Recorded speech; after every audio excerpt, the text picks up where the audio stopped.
দাদু,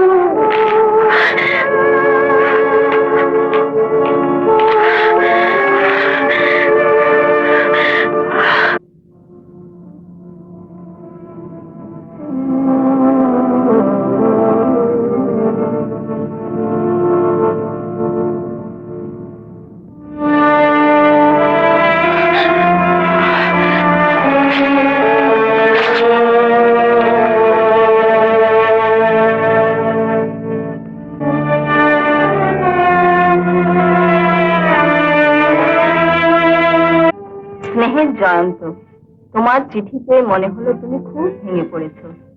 কিন্তু ভেঙে পড়লে তো চলবে না বাবা। মল্লিকা তোমার ভুল বুঝলো, তোমার উপর অবিচার করলো, এটা এমন বড় কথা নয়।